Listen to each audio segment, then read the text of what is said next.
भारत ने दुनिया भर में अपना मैसेज पहुंचाने के लिए एमपीज के डेलीगेशन भेजी। जिस डेलीगेशन ने अरब मुल्कों का दौरा किया उसमें असदुद्दीन ओवैसी भी शामिल थे। ओवैसी ने सऊदी अरब, बहरीन, कुवैत, अल्जीरिया जैसे देशों में जाकर पाकिस्तान को एक्सपोज किया, जमकर पाकिस्तान की धज्जियां उड़ाई। मुस्लिम वर्ल्ड में कैसे भारत को जबरदस्त सपोर्ट मिला, जानने के लिए देखिए असदुद्दीन ओवैसी का सुपर एक्सक्लूसिव इंटरव्यू। और इस वक्त आप देख रहे हैं स्क्रीन पर आपके सामने मौजूद हैं असदुद्दीन ओवैसी साहब, AIMIM के लीडर।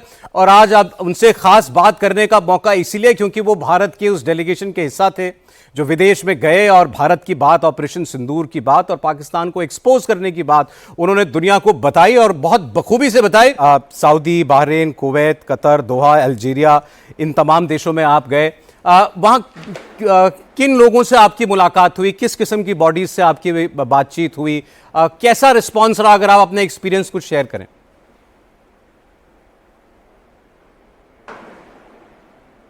बहरीन में जितने उनके शुरा काउंसिल के ज़िम्मेदार थे, फिर उनके डिप्टी प्राइम मिनिस्टर थे। कुवैत में शुरा काउंसिल के ज़िम्मेदार थे और उनके और एक वहाँ भी डिप्टी प्राइम मिनिस्टर। फिर किंगडम ऑफ सऊदी अरेबिया में अभी जो उनके जो MOS minister of external affairs है, हिज एक्सेलेंसी आदिल जुबैर साहब से। अल्जीरिया में उनके MOS फॉरेन मिनिस्टर से। और फिर उनके फॉरेन अफेयर्स की पार्लियामेंट की स्टैंडिंग कमेटी बड़ी स्ट्रांग होती है, तो उनके चेयरमैन से मुलाकात हुई। और फिर थिंक टैंक से हुई। तो मैं समझता हूँ कि जो ग्रुप 1 को लीड कर रहे थे जय पांडा, उन्होंने बहुत अच्छी तरीके से इस डेलीगेशन को लीड किया। और हम तमाम ने मिलकर हमारे मुल्क का जो पोजीशन था, जो फ़िक्र थी, जो कंसर्न था, जो दहशतगर्दी, टेररिज्म पाकिस्तान प्रमोट कर रहा है और पाकिस्तान को FATF में दोबारा ग्रे लिस्ट में लाने की हम तमाम ने मिलकर अच्छी तरीके से उनके सामने इन बातों को रखा। ये इनमें से कुछ कंट्रीज ओवैसी साहब ऐसी भी हैं जो जिन्होंने वक्त वक्त पर पास्ट में फाइनेंशियल एड भी दी है पाकिस्तान को। पाकिस्तान उनमें से कुछ को अपना एलाई भी मानता है और वो मुस्लिम कार्ड बड़ा खेलता है। तो ऐसे में ये देश रिसेप्टिव थे भारत का मैसेज सुनने के लिए।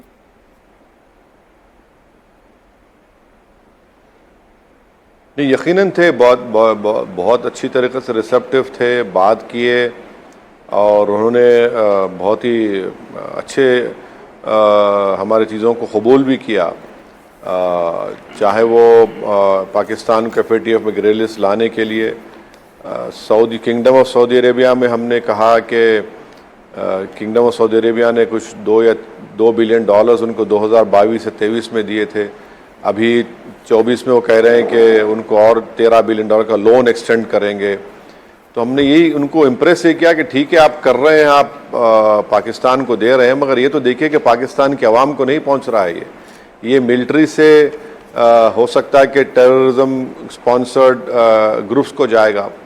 तो हमने कहा कि इसीलिए आप इसको FATF में ग्रे लिस्ट में लाइए। IMF से $2 बिलियन का लोन मंजूर हुआ। आज हम देखते हैं कि एशियन डेवलपमेंट बैंक से $800 मिलियन का लोन पाकिस्तान को मिल रहा है। तो यही हमारा मेन डिमांड रहा, उनसे रिक्वेस्ट रही कि आप पाकिस्तान के जो ग्रुप्स हैं, टेररिज्म के ग्रुप्स हैं, वहाँ पर ट्रेनिंग कैंप्स चल रहे हैं, उसको बंद करवाइए। तो ये ऑल इन ऑल मैं समझता हूँ कि अच्छी तरीके से हमने तो अपनी बात रखी वहाँ पर और वो लोग काफ़ी रिसेप्टिव भी थे। अब उसका असर कितना निकलेगा, क्या होगा, ये तो वक्त बताएगा। मुझे उम्मीद है कि हमारी गवर्नमेंट हमारे इन तमाम विजिट्स के बाद उन गेंस को लेकर और आगे बढ़ेगी। वैसे साहब, ये आप वहाँ गए होंगे, आपने बड़ी डिटेल में वहाँ बातें रखी हैं, खासतौर पर जो पाकिस्तान में आतंकवादी रहते हैं या जो टेरर ग्रुप्स वहाँ पर ऑपरेट करते हैं बड़ी फ्रीली, और उनमें से बहुत सारे हाफिज सईद है और मसूद अजहर है, UN डेजिग्नेटेड टेररिस्ट हैं बहुत सारे। ये खुलेआम वहाँ घूम रहे हैं। दुनिया को क्या ये दिखता नहीं है या उसको नज़रअंदाज करती है?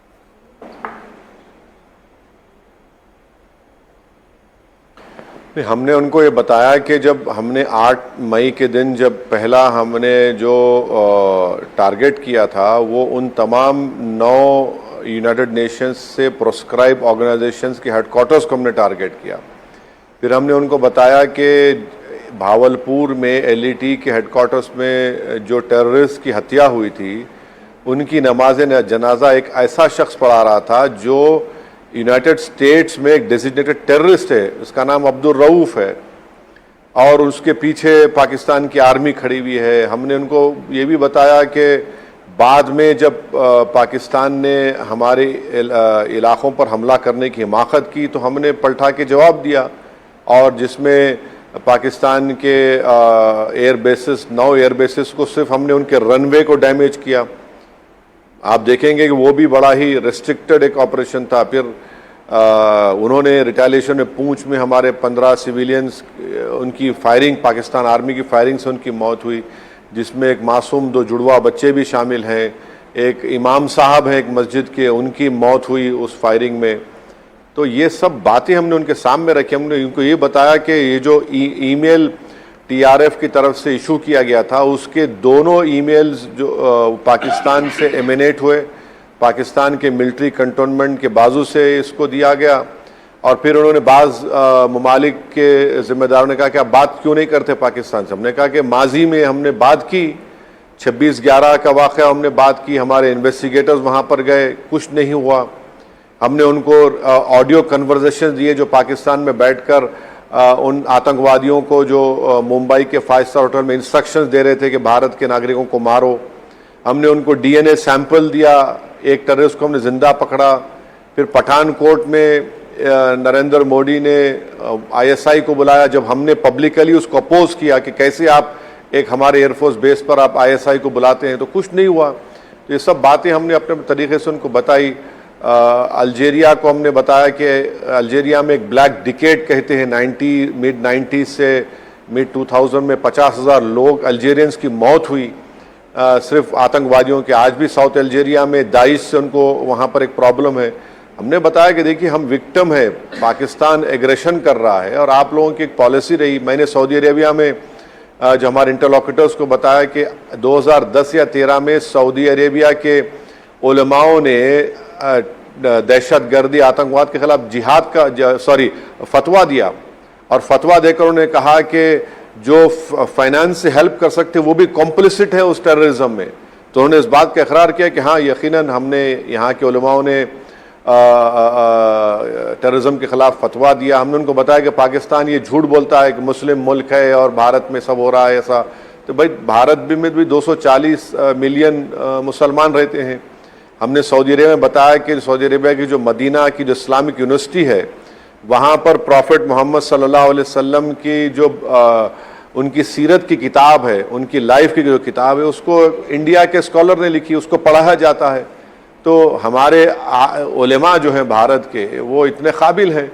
तो ये सब बातें हमने उनके सामने रखी। और अल्जीरिया में जो उनके रेवोल्यूशन के जो लीड किए थे सबसे पहले अमीर अब्दुल खादर रहमतुल्लाह अलैह, पहली मर्तबा किसी बड़े ज़माने के बाद एक फॉरेन डेलीगेशन को उनके मुकाम पर जाने की इजाज़त मिली। तो अच्छा रहा, हमने तो पूरी कोशिश की। मैं क्रेडिट देना चाहूँगा हमारे इस डेलीगेशन के ग्रुप के हेड को, जय पांडा साहब को भी, कि उन्होंने अच्छी तरीके से किया। श्रीनला साहब एक एक्स फॉरेन सेक्रेटरी हमारे साथ थे, वो भी अपने तजुर्बे का अच्छा इस्तेमाल किए, उनके नॉलेज का। तो ऑल इन ऑल हम सब ने कोशिश की। देखिए गुलाम नबी आज़ाद, अनफॉर्चुनेटली आज़ाद साहब बीमार पड़ गए कुवैत में, तो सऊदी अरेबिया को नहीं चल सके, मगर उनकी मौजूदगी का भी हमको फ़ायदा हुआ।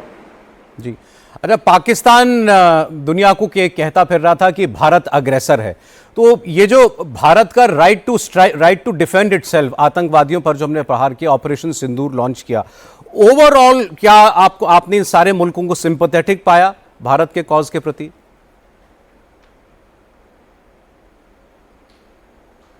नहीं, यकीनन भारत के प्रति उनको सिंपैथी भी है, वो कंसर्न भी है।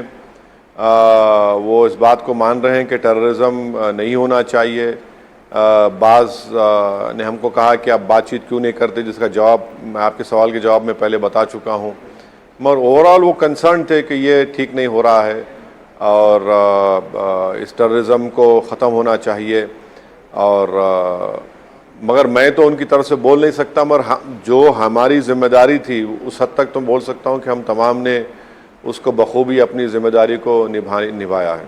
अच्छा, वैसे पाकिस्तान अपनी तरफ से ये कोशिश कर रहा था कि ये जो डेलीगेशंस हमारे गए हैं इनको वो ऑडियंस ना मिले या इस तरीके से वो अपनी बात ना कह पाए। जैसे उसने मलेशिया में बड़ा प्रयास किया कि मुस्लिम कंट्री है, आप मत मिलिए भारत के डेलीगेशन से, ये खबर आई, आपने भी देखी होगी। कहीं ऐसा कोई चैलेंज, कोई कठिनाई आपको फेस आई?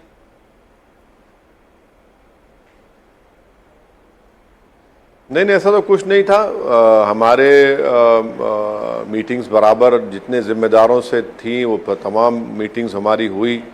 सऊदी अरेबिया में जो शुरा काउंसिल के चेयरमैन थे उनसे मुलाकात हुई। सऊदी अरेबिया बहुत बड़ी अच्छी मुलाकात हुई, उसमें जय पांडा ने पूरी बातों को रखा। फिर सऊदी अरेबिया में उनके जो पहले फॉरेन मिनिस्टर थे, अभी अब वो MOS फॉरेन मिनिस्टर हैं, हिज एक्सेलेंसी आदिल जुबैर साहब से 2 घंटे की मुलाकात हुई हमारी।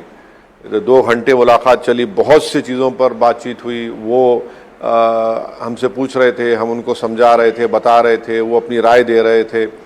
तो ऐसे तो कोई तकलीफ़ नहीं, मगर हमारे जब हम सऊदी अरेबिया से निकल कर अलजेरिया गए तो हमने देखा कि जिन ज़िम्मेदार लोगों से हमारी मुलाकात हुई थी सऊदी अरेबिया में, उनके एक दो लोगों के पास पाकिस्तान के वहाँ के एम्बेसडर भी पहुँच गए एक फूल का गुलदस्ता लेकर।